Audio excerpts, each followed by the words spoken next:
This is Boeing country, but I'm not in Everett. This is not Renton. Outside of Puget Sound, this is the only place where Boeing produces airliners these days. They call this North Charleston, South Carolina. The job has been great for me and my family. Jason Robinson helps build the interior of the 787 Dreamliner. A lot of opportunities. For Robinson and his family, Boeing's a game changer.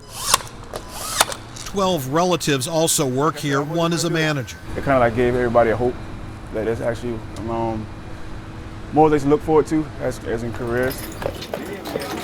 And for South Carolina and the people who live here, today there are a lot more options. A future that came about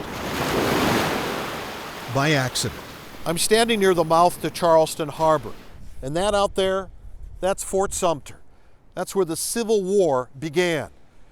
South Carolina has a history of shaking things up. This is Charleston, South Carolina. I first came to Charleston 10 years ago as part of an around-the-world tour of what was then Boeing's radical new approach to airplane production. The concept? Other companies would build most of the major airplane parts outside of Western Washington. Wings, the fuselage, and then Boeing would snap those pieces together into finished airliners in Everett. This shows you the kind of scale we're talking about. Vought claims this is one of the largest autoclaves in the world. In 2006, we took King viewers inside one of those companies in Charleston. It was Vought Aircraft, and Vaught's job was to build big fuselage parts made from carbon fiber and plastic resin, a strong, lightweight material known as composite. Production hadn't yet started. Then the Dreamliner flew into a storm. The nightmares began on multiple fronts. A series of delays would total 3.5 years. Boeing ended up buying out Vought in Charleston, and the pace of change would accelerate. Back in Seattle, labor relations were strained. With more than 900 787s on order and needing a second assembly line, Boeing turned to largely non-union South Carolina. And in 2009, broke ground. And some workers would come here from Puget Sound. It's just a whole different atmosphere down here. People move around to get things done. Terry Cook is one of them. She's a second-generation Boeing employee. I met her in March at a ceremony to mark the delivery of the 100th airliner built not in Puget Sound, but in Charleston. I was in Renton as well. She came south for family. But our brief interview captures some of the tension between Puget Sound and this new upstart, between strong unions back home and a non-union workforce here in South Carolina. There's differences and there's pros and cons, and you're going to get that anywhere, but the main goal is to build the best airplane that we can. A big factory here wasn't part of the original plan, but Charleston is now a major manufacturing center for Boeing. That accident's produced 100 planes, and I think that's really awesome. Elliot Sumi chairs the Charleston County Council that helped put the economic incentive package in place to allow Boeing's expansion. Where do you think this can go? I think the possibilities are endless.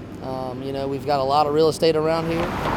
In a region that can still use jobs. We lost a Navy base here in North Charleston in 1995. And it was supposed to be tumbleweeds rolling up the roads, and everything was just going to fall apart in Charleston.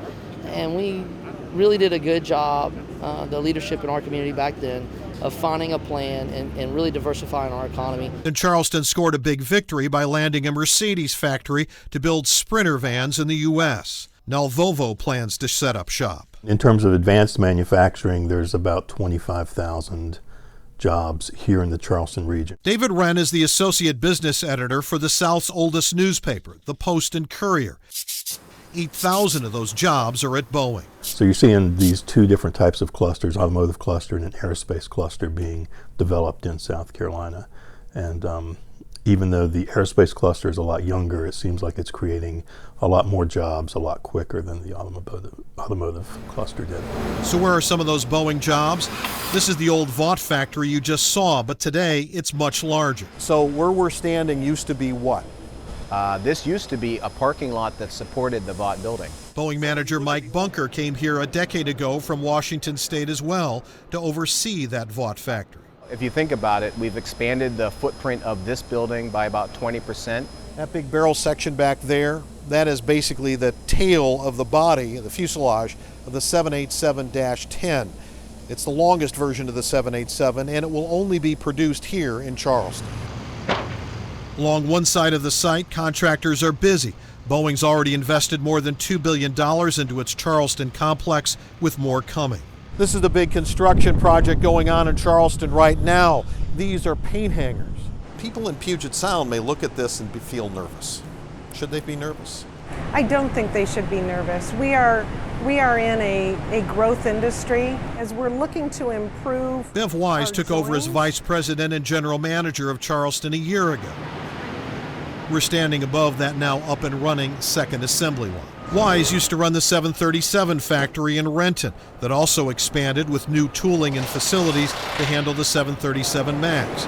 Boeing is dramatically expanding Everett as well for the 777X, and where the company's first Dreamliner factory is turning out more and more of those wide-bodied planes. I think we're always going to be looking to keep both healthy. We're getting a lot of benefits from what I'll call the healthy competition and then the very strong willingness to learn from each other. 2016 marks Boeing's 100th birthday. From construction of a single seaplane built at a boathouse on Seattle's Lake Union to the world's largest aerospace company. And from its once seemingly remote northwest roots, it has grown east. There's no way Boeing's going to ever pull out of Seattle. That's their home. And we just want to be y'all's little brother.